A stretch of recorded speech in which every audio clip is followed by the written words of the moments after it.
with a line of credit or revolving line of credit, you have access to it. So let's say you have a $10,000 loan, but you also have a $10,000 line of credit that you use $10,000 with, and you paid $5,000 into the line of credit to pay it down, and you paid $5,000 into the loan to pay it down. What happens when you go call the company that gave you the loan and say, hey, can I have like $800 of that back? They're gonna say, no, it's not how it works. With a line of credit, you can go and spend $800 again, right? So you have flexibility, okay? There's a reason why I'm saying all this. So, what happens, my good man, so you get, let's just say you get paid, I don't know how much you get paid, but let's just say you get paid $2,000 a week. What happens if you put that $2,000, rather than saving it, and then this expense comes up, that expense comes up, all these little things start popping up, and you're paying it, and then you go and pay the minimum payment on your credit card. That's probably what you do, right? More or less, yeah. What happens if you take, aside from the mortgage and anything that you can't pay with a credit card, what happens if you take that $2,000 for that week and you just paid off your credit card? They'd probably open up the line of credit market. Say it again? Would they just give you more credit? They're like, oh, you paid it off? Maybe. But what happened, let's say they didn't. What happens if it goes down to zero now, and expense comes up, I need to go buy some gas. You gotta use your credit card again? You use your credit card again, but let's say you spend $60 in gas. How much interest are you paying? $2,000 of interest on $2,000, or interest on $60,000 or $60? No. 60, right? So instead of paying 20% on $2,000, now you're starting to pay 20% on 60, which is less. The cool thing about business lines of credit too, and personal, is from the bank, like the actual like a personal line of credit that's not a credit card, so you can use checks. So then you can actually start using that for your mortgage. If you have a business, you can not financial advice. This is educational purposes only. You can disperse money to yourself from the business line of credit, pay your mortgage, then when you get paid, whether from the business or whatever, put a ownership contribution back into the line of credit on business, and so you're just going from business to personal to business, boom, boom, boom. You can do things like that.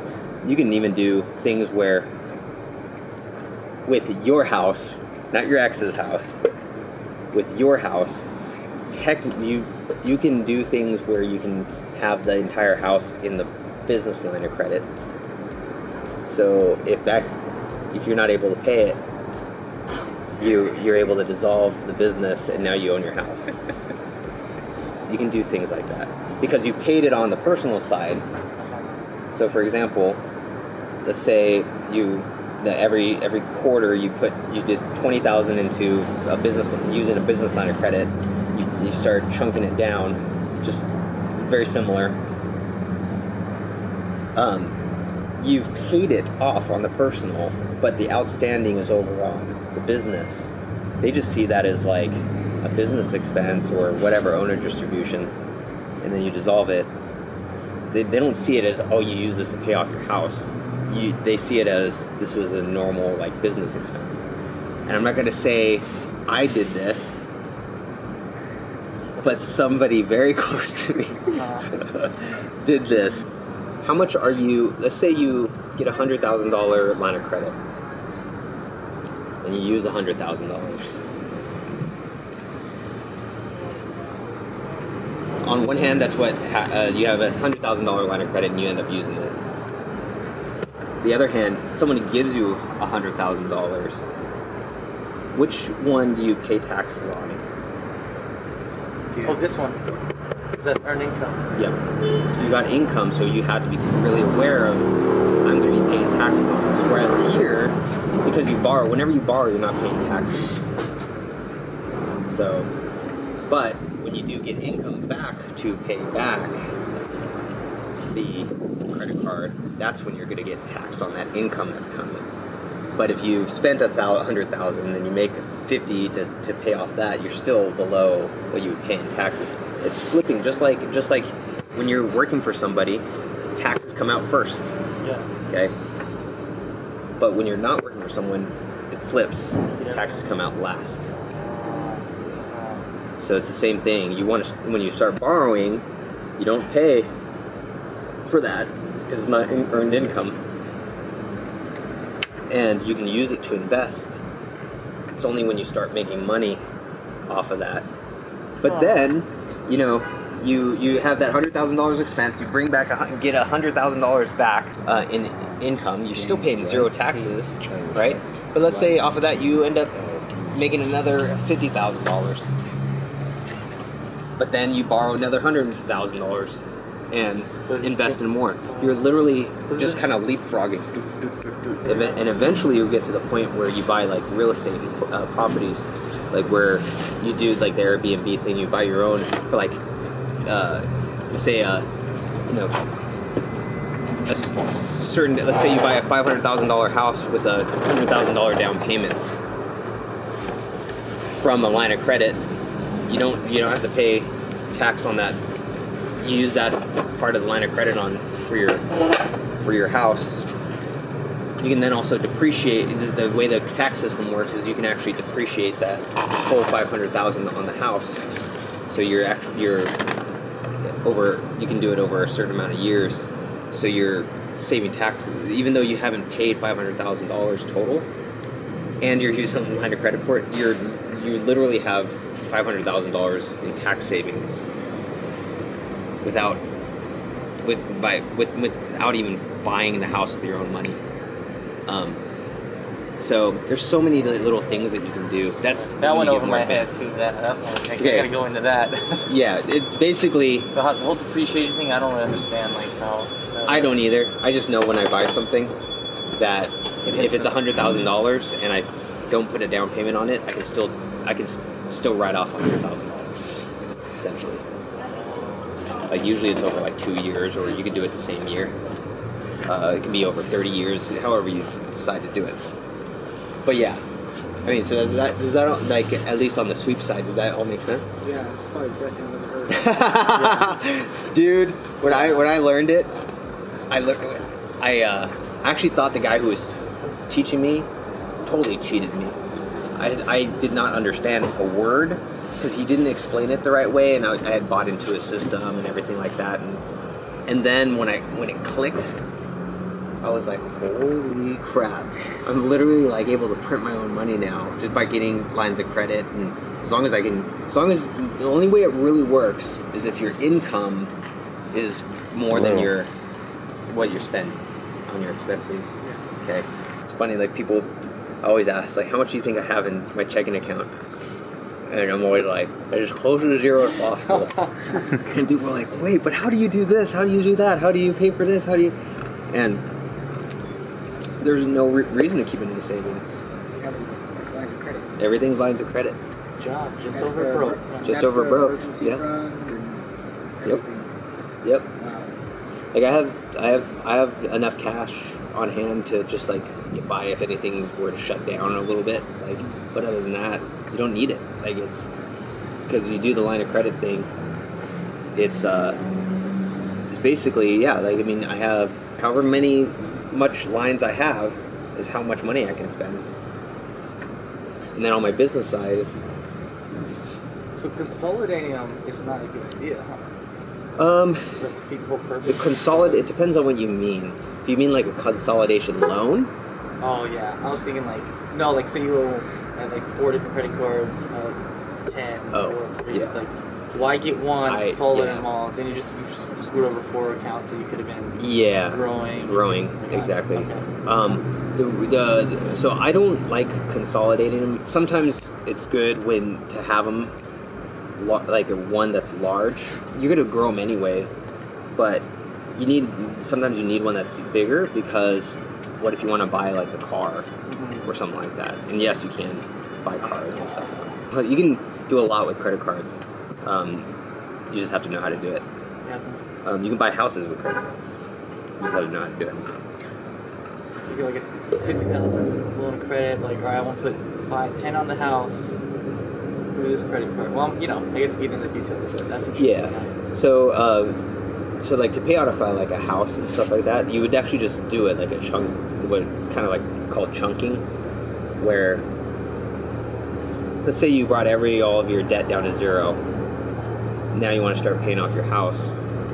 You just kind of have to assess like how much you bring in, but like putting $10,000 of that house onto a credit card and then sweeping and then putting all your money into the credit card to bring it down to zero, and then do it again, all the way down to zero, do it again. Because every time you're doing that, you're taking it from amortized interest to simple interest, and you're able to pay it down faster.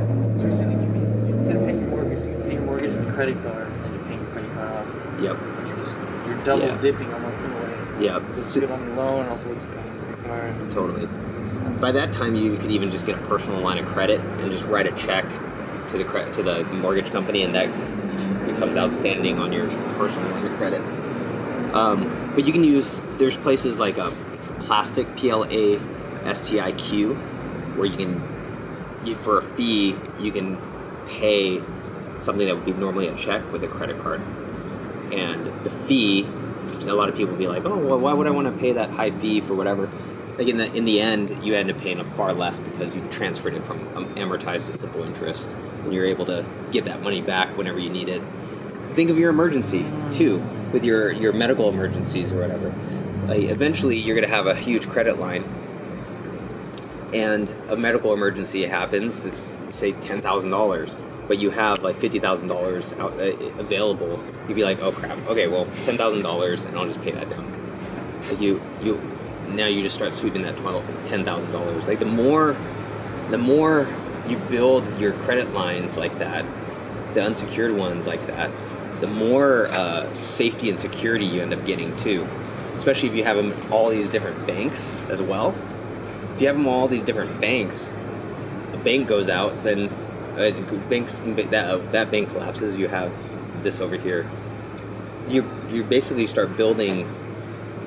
Like rather than saying, "Oh, I just saved $50,000," if you got so many credit lines that you're like $200,000 in credit available, you have $200,000.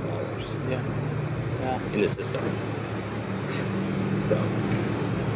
Yeah, it's like the opposite of what people tell you. Yeah. It's like, don't get too many credit cards, identity theft, all that. So credit cards are amazing for that. Like literally, I'll do my my business credit card. And like there'll be a fraud thing, and I'm like, whatever. Like who cares? Like they can handle that. You don't do that with a debit card. They're gonna hold your money. They're gonna do all that stuff. But have a credit card, they're just like, okay, we'll take that off, and we'll find out what happened or whatever. We'll send you a new card. Okay, cool, thanks. Yeah, it's so totally the attached opposite. to the checking account. Mm-hmm. It feels so. Totally. My weekly check. Totally. But when you change that way of thinking, you start seeing that like literally, when you start building your available credit, there's no difference. As long as the income is more than your expenses, you're all good. The cool thing too is, let's say you lose your job. Now you built up a ton of credit lines and everything like that. Now you have a cushion. You still want to be able to pay off at least the minimum on your credit for like whatever. Right. But you see how little the minimum is on credit cards? Yeah. It's super small. So you just do that for 6 months till you find another job. Just go back. Yep, and then just sweep it after. That's how they make because I was running into that. What I was doing with my credit cards is I would rack up a bunch, and then I don't want to spend all my check money to pay it off, so I'll take $40. Yeah. And I could have just paid it. Yep. And then used that money over. Yep. I'm paying interest for 8 years. Exactly. Yeah, and you're paying it on the highest possible on that card. Whereas if you put it just all to the card, now you're paying either zero or like paying on 100 or whatever. Like. Yeah. Cool, huh? But So much fun. the only thing, and it takes practice, because you're gonna see like, oh crap, I can't pay that with a credit card. So then you might have to call and say, hey, I'm going to be 2 weeks late on my mortgage, just letting you know, and I accidentally made a mistake on yada yada yada. They'll put it in the system and they won't affect your credit.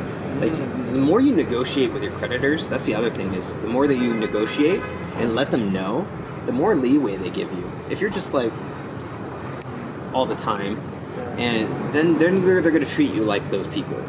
But if you call them up and you're like, hey, I fell on hard times, I'm only making this, I'm going to be putting, whatever, and you negotiate with them, like your medical thing, you can negotiate. You can even say, hey, I know this is, $40K over the next 5 years.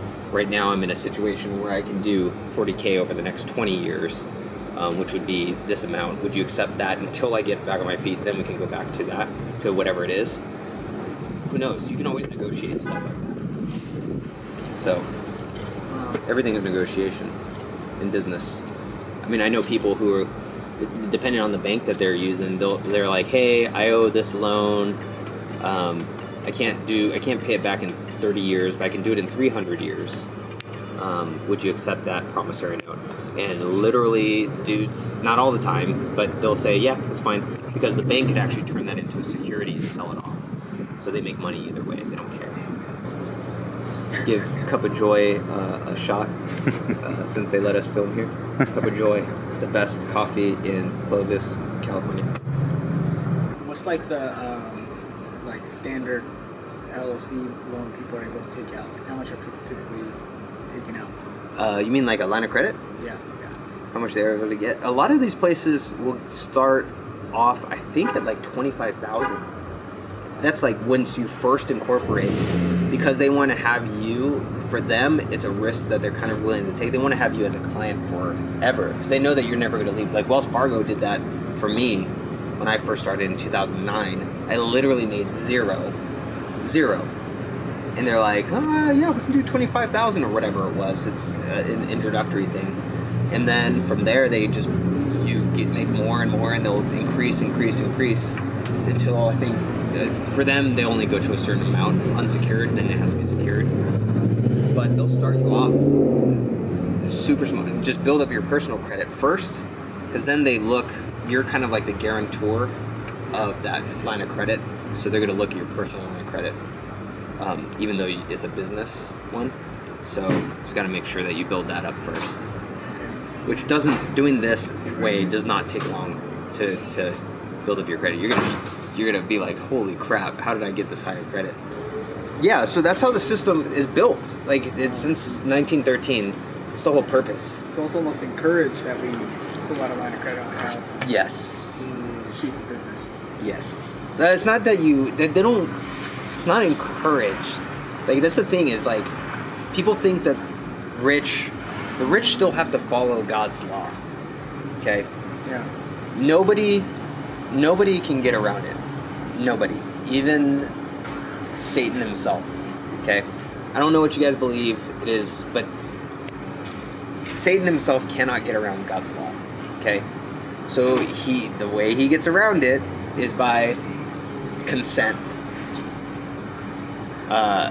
Is by knowing the law and getting people to consent to things of their own free will. Okay?